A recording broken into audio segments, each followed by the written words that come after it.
More and more adults are realizing not only were they sexually abused as children, but they still suffer from the after effects of such abuse. Oftentimes, as children, we repress these memories and they do not resurface until adulthood.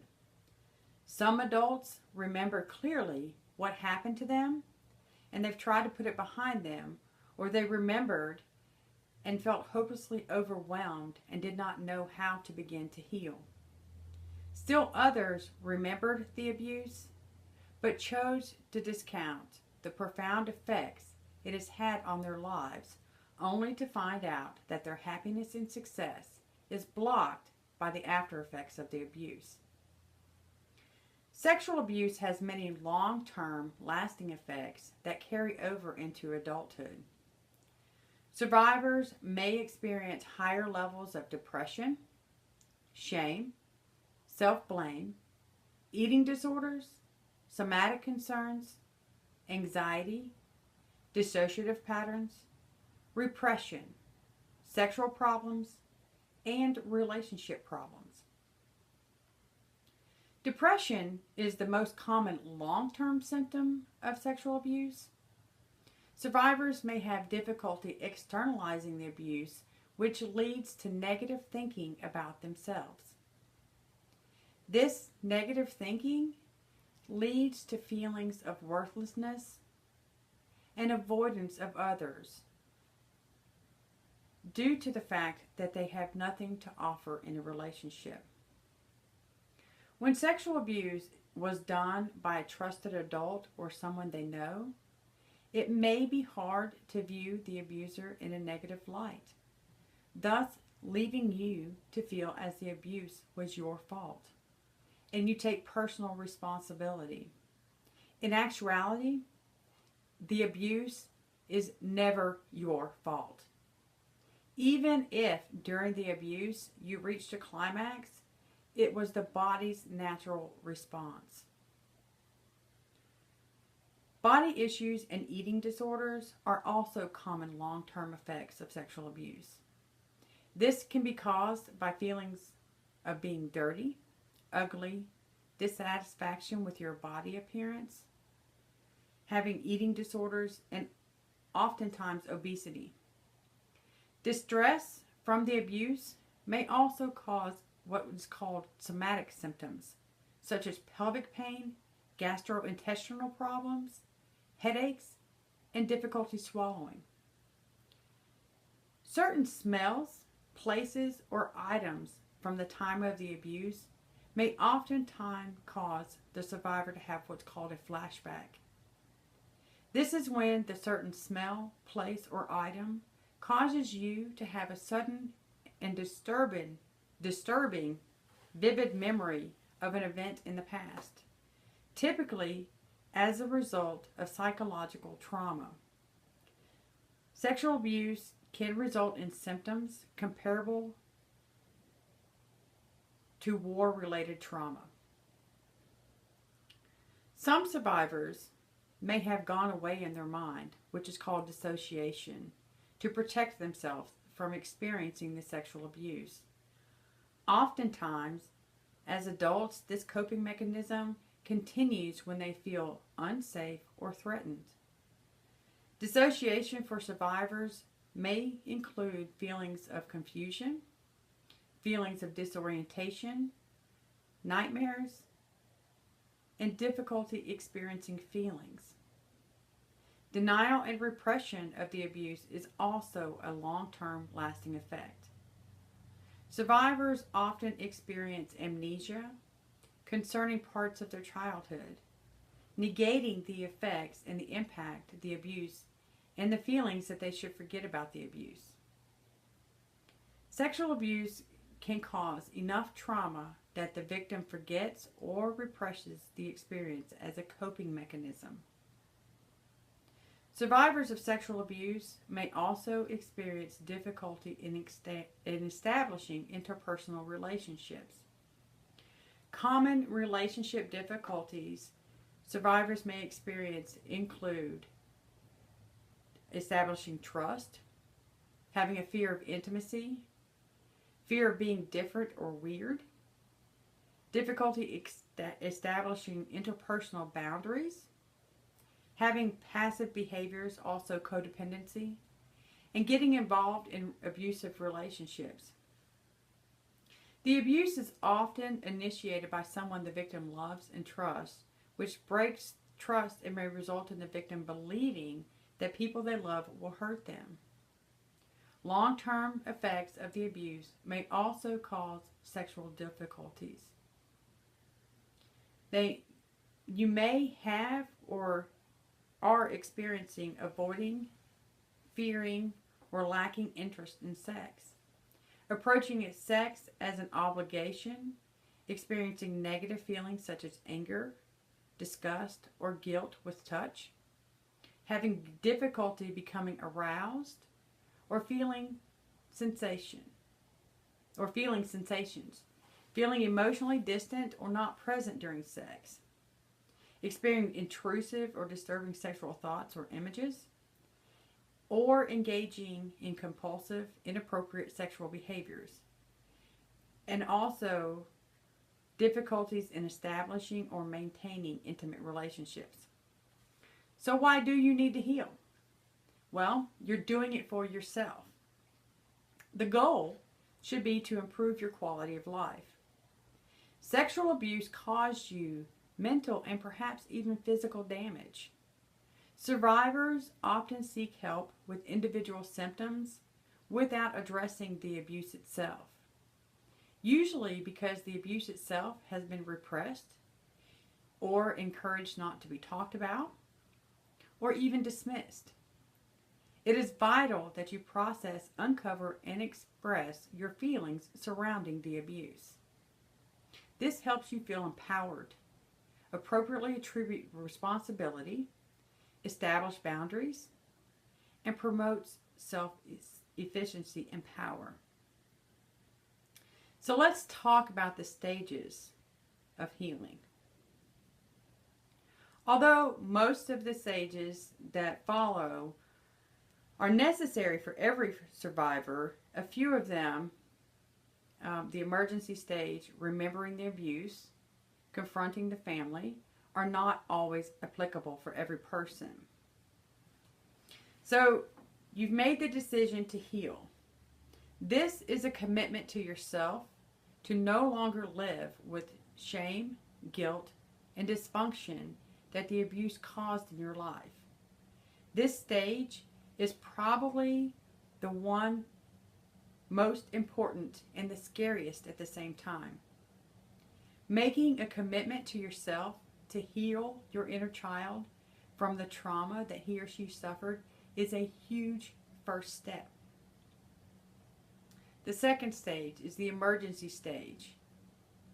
Beginning to deal with memories and suppressed feelings can throw your life into utter turmoil. This is only a stage. It won't last forever. It is important to remember to be gentle with yourself if this stage occurs. It is also important not to completely isolate and cut off. Have someone that you completely trust, that you can share something if something comes up. The remembering stage. Many survivors suppress all of the memories of what happened to them as children.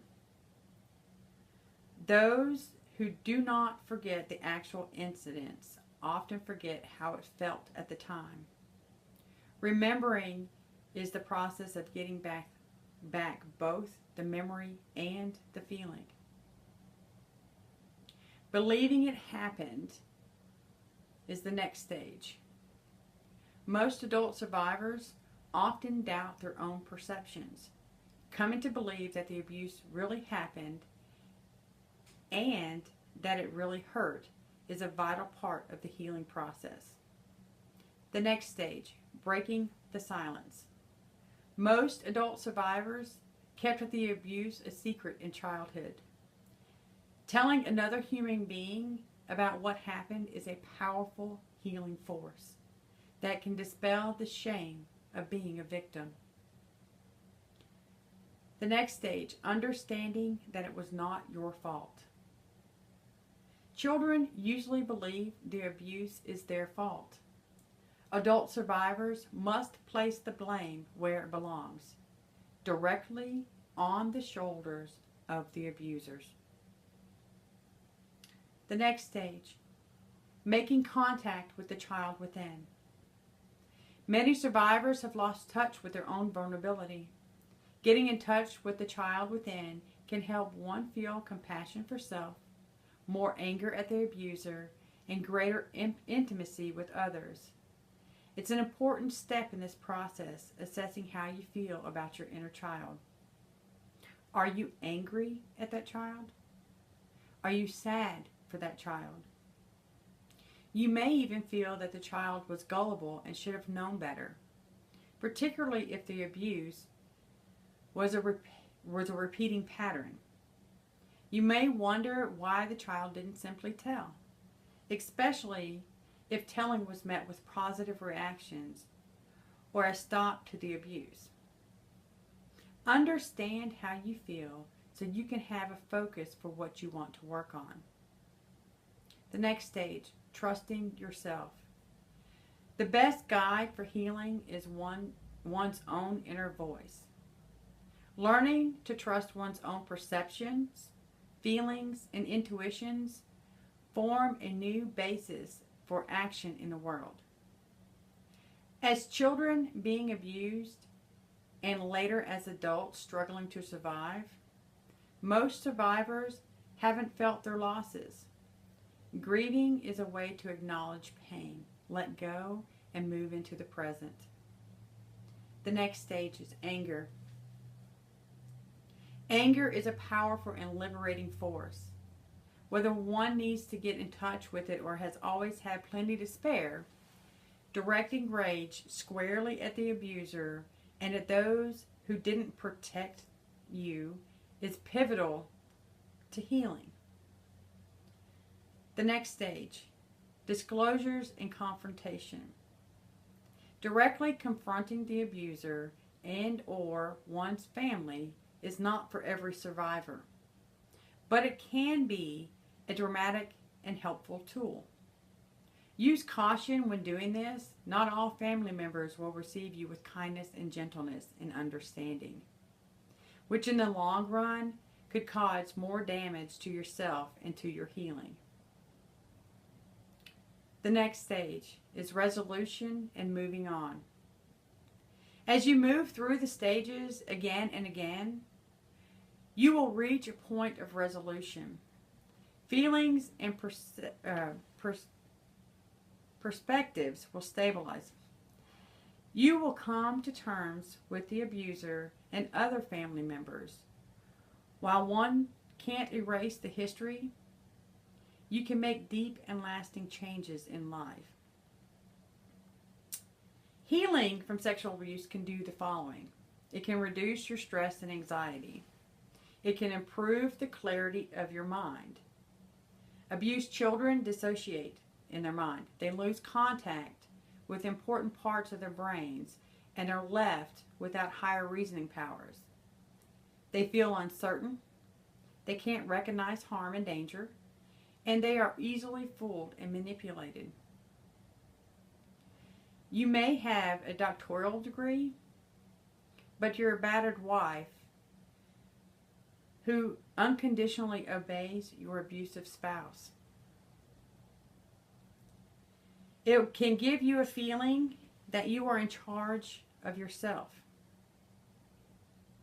Healing can help with the way that you deal with the world. You can stop serving others and get rid of the guilt for everything that goes wrong. You treat others with respect and expect the same from others. Healing can also make you stop swinging between extremes. Survivors often lose their most important mental faculties and can't tell the difference between right and wrong.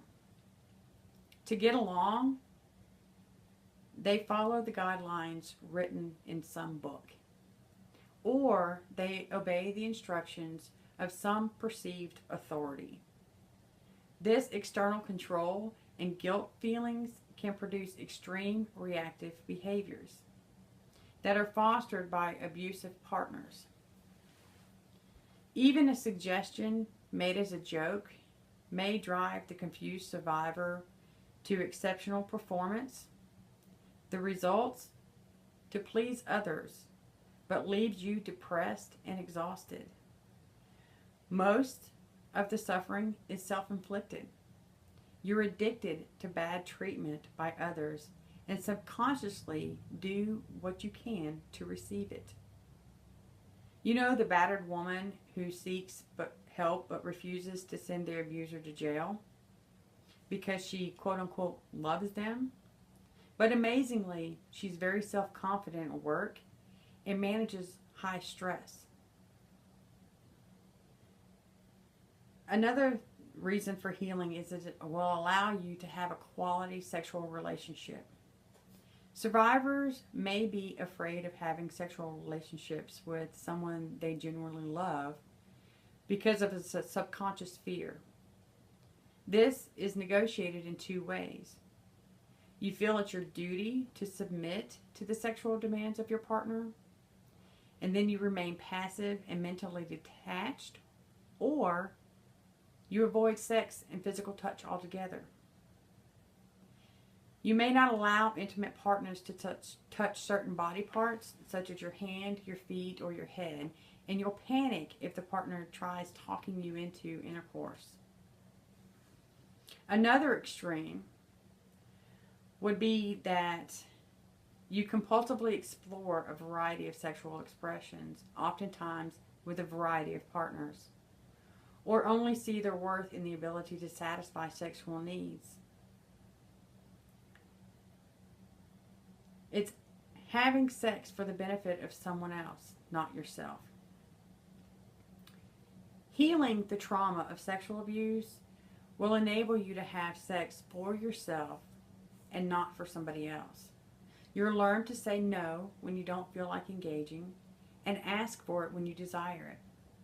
Sex will no longer be something that you frantically avoid or compulsively seek. Healing from childhood sexual abuse is not an easy task, but it's worth every single minute. And it can be very empowering. It is hard sometimes to see oneself as worthy of going through all that trouble. But as a human being on this planet, you are worth every single minute. Get some help if you're suffering from the effects of sexual abuse. My name is Brenda Hall, and I'm with Family Tree